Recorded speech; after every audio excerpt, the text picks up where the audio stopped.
Bienvenue dans Algérie à Tomorrow. De l'or, du zinc, du cuivre, des phosphates, l'Algérie dispose d'importantes ressources minières et compte dessus pour diversifier son économie. Exemple ici dans le Sahara, cette région, comme vous le voyez, est recouverte d'une couche noirâtre. Nous sommes sur ce qui est présenté comme l'un des plus grands gisements de fer au monde. Un tir de mine va avoir lieu ce matin, il paraît que ça vaut le détour. On y va.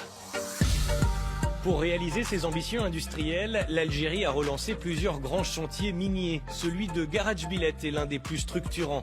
Des milliards de tonnes de minerais de fer sommeillent ici depuis leur découverte en 1952. Après des années d'études, les travaux d'ouverture ont débuté cet été. À terme, l'objectif est d'extraire des dizaines de millions de tonnes par an, dont les 12 millions nécessaires à la sidérurgie algérienne. L'unique gisement en Algérie qui peut répondre à cette demande, c'est bien le gisement de Garachbillet. L'exploitation de ce gisement, il est facile, à ciel ouvert. L'épaisseur du styryle, elle est très faible, 0,6 mètres. Tu enlèves 0,6 et tu vois le minerai. Ce matin, un tir de mine doit permettre d'élargir la tranchée. C'est en quelque sorte la dernière étape avant la mise en exploitation de la mine. Le ventre du désert est chargé d'explosifs. L'abattage est le maillon le plus important. Sans démolir le massif, on ne peut pas avancer. Qu'est-ce que ça peut signifier l'exploitation d'une mine comme celle-ci pour la région ?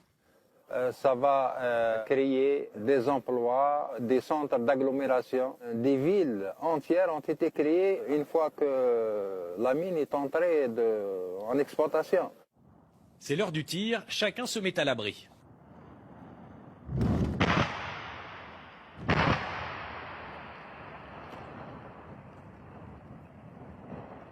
Le minerai sera ensuite envoyé dans des laboratoires en Algérie et à l'étranger, notamment en Chine, où des entreprises accompagnent l'avancée de la mine.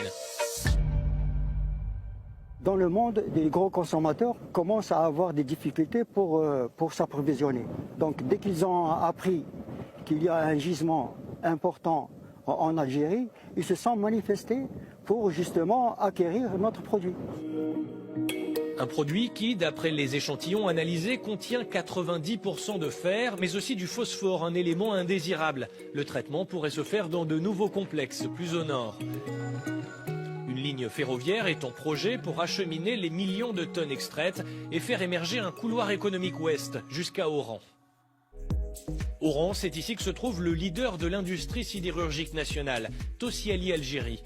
Le groupe qui a aidé le pays à devenir un exportateur net d'acier long investit dans l'acier plat, les yeux rivés sur la nouvelle mine. Pour nous, avoir un gisement local, ça sera un confort extraordinaire. Il y a beaucoup de projets relancés en Algérie et ça nous plaît énormément. Il y a un très bon climat d'affaires en Algérie aujourd'hui. Car la mine de Garachbillet n'est pas le seul méga-projet. Un autre projet intégré de phosphate à Tébessa dans l'Est est destiné à l'exportation d'engrais. À Béjaïa, plus au nord, un important gisement de plomb-zinc doit être exploité. D'autres programmes sont sur la table dans le cadre d'un plan d'action visant à redynamiser le secteur. Aujourd'hui, l'économie mondiale a besoin de métaux, a besoin de produits minéraux. Et l'Algérie veut saisir cette occasion pour créer de la richesse, créer de l'emploi, pour développer notre pays et laisser aux générations futures des projets consistants, des projets de valeur. L'Algérie veut intensifier l'exploration, en quête aussi de terres rares, si prisées à l'international. Il en est fait mention dans la déclaration d'Alger signée par les présidents algériens et français. C'est le moment de venir travailler ensemble, d'aller exploiter ce qui est exploitable et de chercher ce qui n'est pas encore trouvé, mais qui risque d'être trouvé dans les meilleurs délais. Aujourd'hui, l'Union européenne doit aller chercher d'autres ressources qui ne sont pas trop loin. Donc, on connaît bien le potentiel d'Algérie.